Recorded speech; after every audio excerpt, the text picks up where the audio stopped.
Welcome to Module 5, Interviewing. So this is a quick overview of job interview process. Here's what we'll cover: pre-interview, before the interview, how to prepare, what to wear, understanding the employer's perspective, the interview itself, and then what to do after the interview. Here's a survey of employers who shared common mistakes that candidates make during interviews. You can see that a large number indicated that they were not dressed appropriately, that they were disinterested in the position, they talked negatively about a current or previous employer, seemed arrogant, answered a cell phone, or they were texting during the interview. This is becoming more and more of a common problem. Didn't provide specific answers to the questions, and didn't ask good questions at the end. So here's how you can prepare for your interviews. Remember the 4 P's: prepare, personality, presentation, and practice. Preparation means to know yourself really well, understand what your skills, values, goals, and interests are, and be able to talk about them in interviews.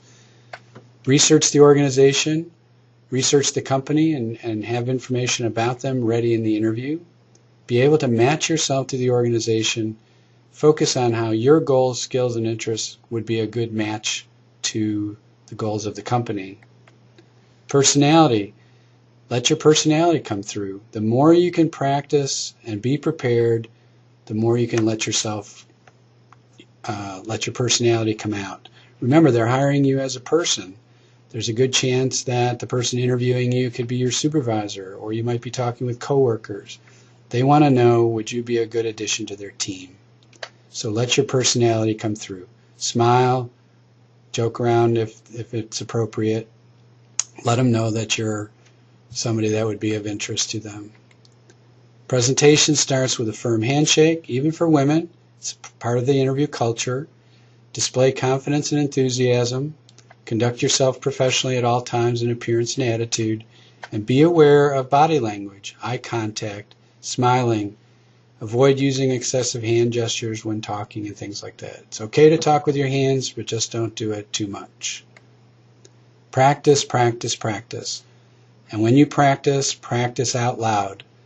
It's very easy to read questions and think of great answers. It's when you try to say it out loud that makes a big difference. So practice out loud. We already talked about this. Make sure you're dressed correctly. This is how you dress for interviews, so be sure you're dressed properly. Problem areas to avoid: lack of focus, not knowing what about the position you're applying for or why you want it, lack of preparation, you haven't researched the company, you're not dressed correctly, didn't respond to the questions correctly, failed to articulate your skills and accomplishments in the interview. So here's the checklist for a good interview. Be on time. Always get there about 15 minutes early so you have a chance to make sure you're in the right place, chill out, go to the restroom, make sure you look good, things like that. Bring extra copies of your resume and references just in case, and be sure you're dressed for success. Here's how a typical interview goes. Usually a good screening interview is 30 minutes. Sometimes you'll have a full hour interview. Could be longer, but this is pretty standard when they're in the first interview stage. It's 30 minutes to 60 minutes. But here's how it breaks down.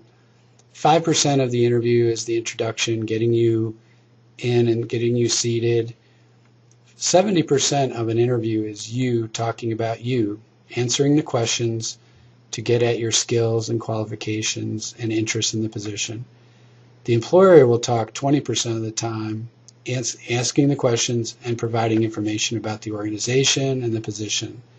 And then the last 5% of the interview will be the closing. What happens next and what's the process?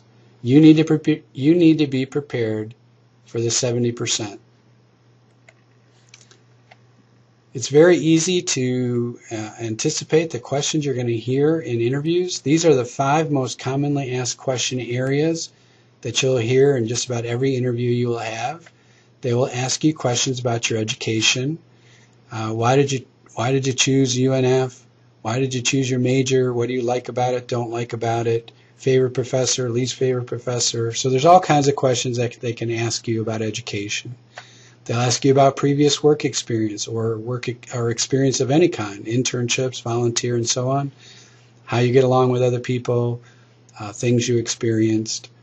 And then this is a biggie, question about your strengths, your skills, your abilities, aptitudes, and usually the weakness question goes along with that. Questions about your goals, usually short-term, long-term goals. Remember, whenever talking about short-term goals, it should connect to the employer that you're interviewing with.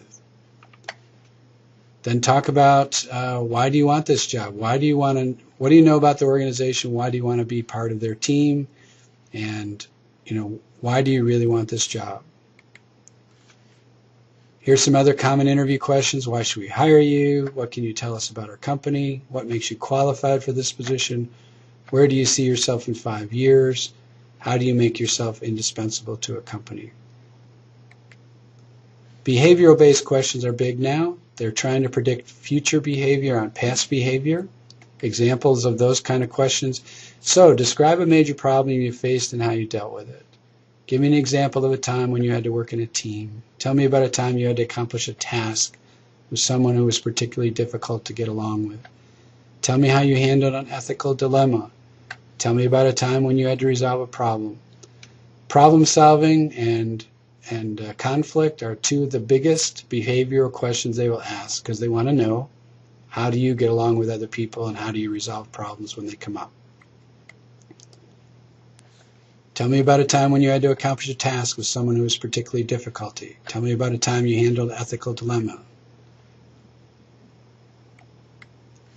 The STAR technique is a great technique for answering this type of question. Situation or task, action, results. So when they ask you the question, you think about the situation you were faced with, the action you took, and the result. The result should have a happy ending. For example, on the problem solving. So think about a problem. So, okay, I was a resident assistant. Two of the residents on my floor were having problems, not getting along, and it was disrupting the floor. So that's the situation or task. The action I took, I sat them down and tried to mediate the dispute, but realized very quickly that they just didn't like each other and they weren't going to get along. I looked at, on the floor, there were two other roommates not getting along as well. I asked them if they'd be willing to switch. So we were able to swap out the pairs.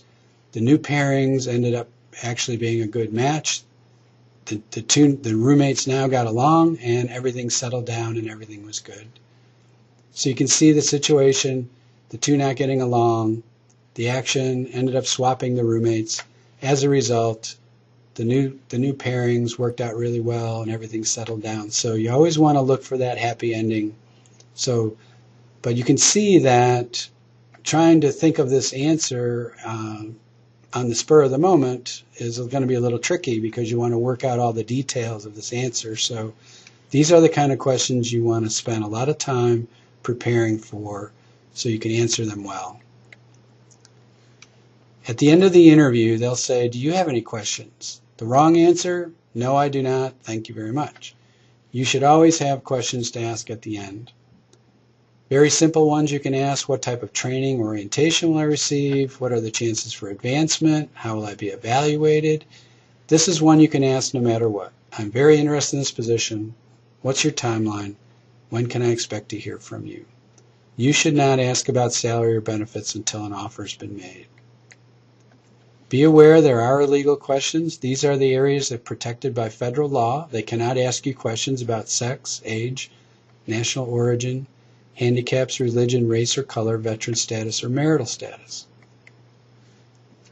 These are some strategies when you get an illegal question. You can answer truthfully, but keep your answer short. You can let them know it's an illegal question and say you'd rather not answer, but it kind of becomes confrontational. You can address the issue.